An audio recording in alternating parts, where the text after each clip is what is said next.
Discussing events 4.1 to 4.5. There's three presentations I want to talk about. One is Kaiming He. He's talking about deep learning, kind of a history of deep learning, and a really interesting talk about the motivation for what has been developed in the last 40 years. He starts with LLMs and then discusses things like convolution in particular, ResNet, the introduction of GPUs, ResNet, and the fundamental problem of having very deep nets and at the same time the ability to deal with overfitting and gradient destruction or gradient explosion. That's kind of fundamentally what his talk is about. So how can we get deeper nets, which is a good thing, but avoid some of the pitfalls of having deeper nets, such as gradient destruction and gradient explosion? He introduces normalization and regularization. Second presentation I'm going to talk about is Dorsa Sadigh, Stanford. She talks about foundation models for robots. She brings in the idea of pre-training models and having sort of an internet-style data set that deals with that enables transformer architectures and has enough data to pre-train models. She then also brings in a really interesting conversation about what is actually good data. She talks about diversity of data. She talks about what is actually good data. And the question is also, what do we do with bad data? What does Tesla do with bad drivers? Things like that come up. Third presentation, I have to say that was a little bit weak, but it was still very well attended. It's Ayush Tiwari. He's now at MIT. The concept is, we look at a 2D image and we want to reconstruct the 3D representation of the 2D image. That's fundamentally what he's talking about. That's what his research is all about. And applications, of course, are in robotics, but also in media and things along those lines. This is not even on podcast. It's April 6, 2024. This is Krim Delco. It's a Sunday. There's no update for the year. We are down 21.7%. The market is up 9.2%. We're underperforming by 30.9%. The first presentation I want to talk about is Kaiming He. Kaiming He is now with MIT. He is really instructive when it comes to understanding the fundamental idea of deep learning. Okay, deep learning is about having deep neural nets. Deep neural nets means we have several hidden layers. The deeper the net, the better. The problem with deep neural nets is what Douglas Hofstadter calls the looping problem. So you have an input, and the input can amplify in a loop, and that is what deep neural nets are. They're looped. There's a forward and backward propagation, and there's an update through gradient descent and a learning process. And in that process, we can have signals that amplify themselves through the loop and turn into a problem. And that is exactly what the deep learning community has been trying to avoid. And a lot of the research has been going towards dealing with that. So let's start with LLMs, the first convolutional neural net, which has three really important parts: convolution, pooling, and fully connected layer. The next thing is AlexNet. AlexNet has taken LLMs, increased it, make it deeper, but most importantly also introduced GPUs. Introduced GPUs and techniques for overfitting, for example, which then later on have been developed into further, things like ResNet, residual neural nets, which deal with the problem of gradient destruction or explosion. He talks about things like normalization, initialization. I think all of these concepts are incredibly important, but they all lead towards one direction, which is the transformer. And I think we have to kind of lean back for a second and think about what that really means. We have really two fundamental ideas here. One is we have a deep neural net that works in a loop. So that's very Douglas Hofstadter style learning. It's a sort of self-contained, hermetically sealed looping, which takes signals and extracts knowledge from those signals. Kaiming talks about the need to represent that knowledge in a certain way, for example, in a vector database.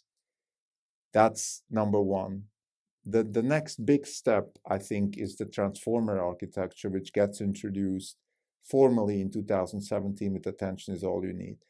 Transformers are convolutional neural nets, recurring nets, ResNets. They have all of these ideas, but one thing they also do is they make sure that all the neurons are connected with each other.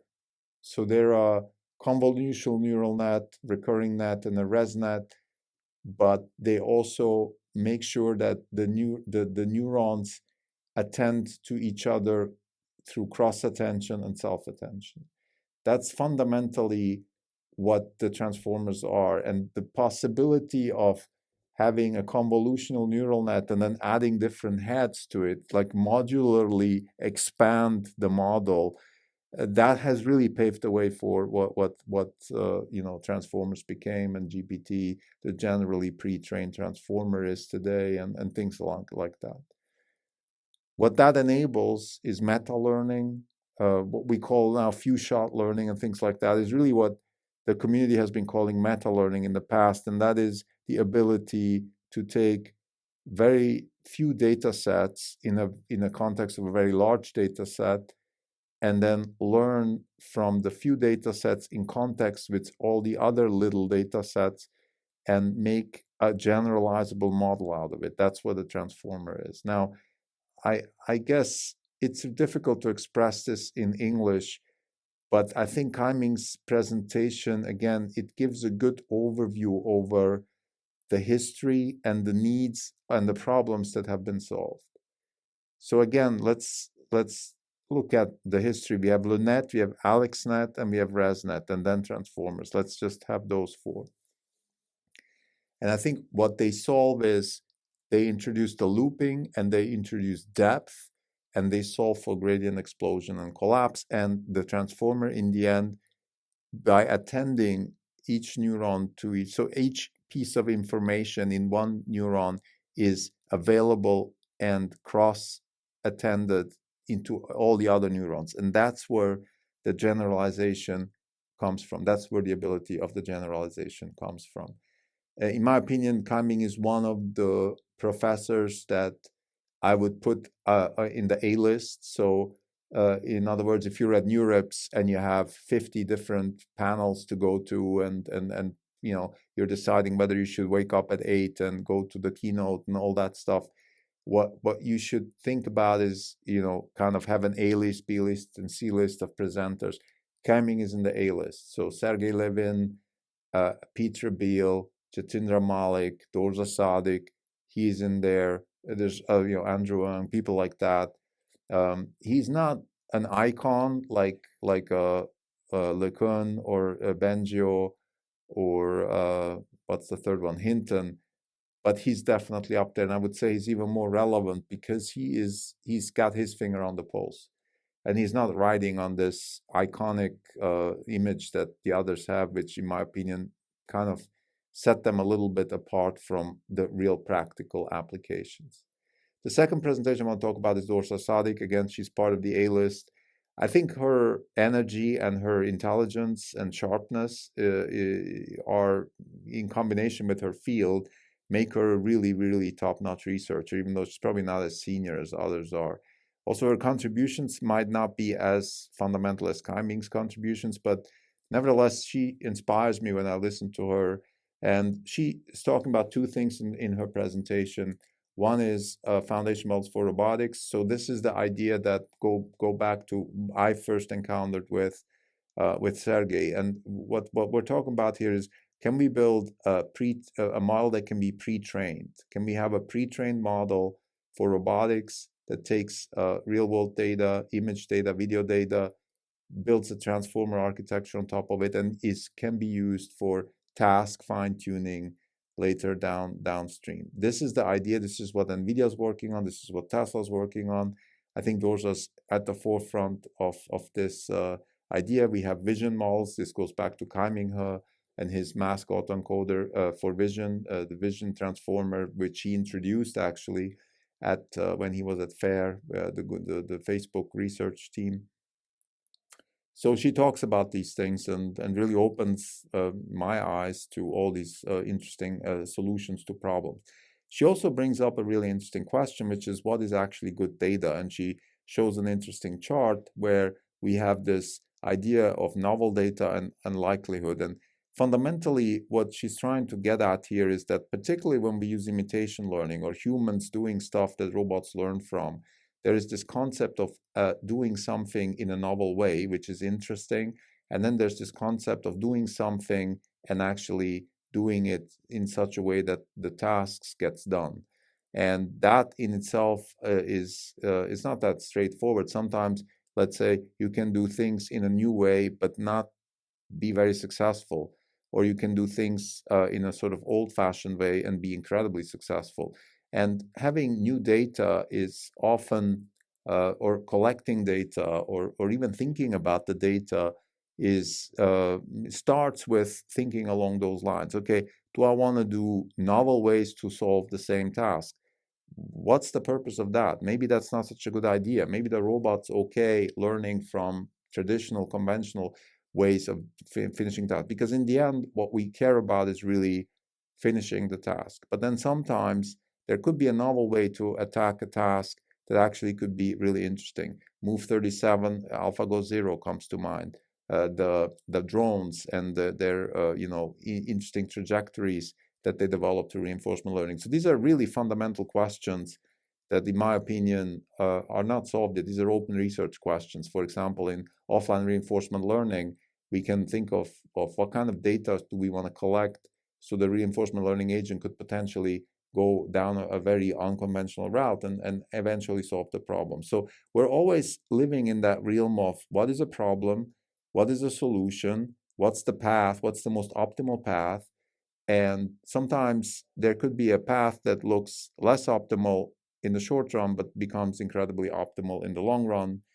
So those are just interesting questions. She doesn't have all clear-cut answers, which shows you already how important I think her presentation is, because it's one of those, like, it's inspiring, it's interesting, but we don't have good answers. So that means let's go back to work and go solve those problems. The third presentation we'll talk about is Ayush Tiwari. This is a vision presentation, and it's really about, okay, we look at a 2D image and we infer 3D from here. Now, Ayush is a vision person, so this is a computer vision problem. He's talking about techniques of how to do that. He definitely gets into the neural radiance field conversation, which is if you look at a 2D picture and you take different camera angles, you can then infer a 3D representation of that 2D picture. But to me, this has a lot more fundamental significance, because it goes down to my essay that I'm still writing, and I've spoken about this already. My theory that we will get to a point where we have to kind of rethink our theory in general, or theorizing about science. For example, physics can be thought of as a field where we come up with theories and then test them and all that stuff, which has been going on for the last 200 years. Or we could rethink, and I think we're in a paradigm shift now, where we're going to think of, okay, what kind of robots can we build and let them interact with the real world so we can learn from their behavior. And that's what physics is. So the behavior of robots, that's what physics is going to be. So if an apple falls from the tree, the way we define that apple falling from the tree is the way the robot is going to catch that apple, or the way the robot is going to avoid being hit by that apple. Those are the dynamics that we're going to observe. And in other words, we will look at the world and try to infer the three-dimensional or four-dimensional, if we add the time dimension to it, and see how the robots behave, and then from there infer the physics. I know I'm probably on thin ice here. Maybe for some people this is like, what is he talking about? What I'm trying to say here is that we take okay, we use computer vision as a tool to build simulators, as a tool to train robots in simulation of how to actually interact with physics. This is the key. So Ayusha's work is fundamental in that perspective because we need to make sense of the 3D world, and we could potentially do that with 2D pictures, which is what we have if we use cameras and go around in the real world. So in that sense, I think this is a really important presentation. As far as the techniques are concerned, the neural radiance fields and things like that, I'm not too familiar with it. I'm also not terribly interested in the nitty-gritty of it. I think computer vision in general is a solved problem when it comes to robotics. However, inferring 3D physics from 2D pictures, that's an interesting problem. That's something that I'm sure Jensen Huang at NVIDIA is interested in, because that goes to the point of how can we simulate physics, and we can simulate physics actually much better if we just use end-to-end learning from data and not try to theorize too much about physics. So to summarize 3 presentations, one is Kaiming He talking about the structure of convolutional neural nets and the idea and the fundamental thesis behind it and why we even have all this infrastructure. And the fundamental idea really goes back to even Douglas Hofstadter, which is we are trying to build agents that loop, that bring in signals, let those signals loop in a forward-backward propagation, update weights, and learn from that looping a representation of the real world, solving fundamentally the problem of having gradient collapse and gradient explosion. We do that with normalization and with regularization. Second, Dorsa Sadigh, she is incredibly interesting when it comes to foundation models for robotics. She talks about the need for data collection, the need for having a good representation of the real world in, coming from 2D and represent that in 3D. And that brings me to the third presentation, Ayush Tawari, who actually, that's his job, inferring 3-dimensional structure from 2D pictures. Thank you.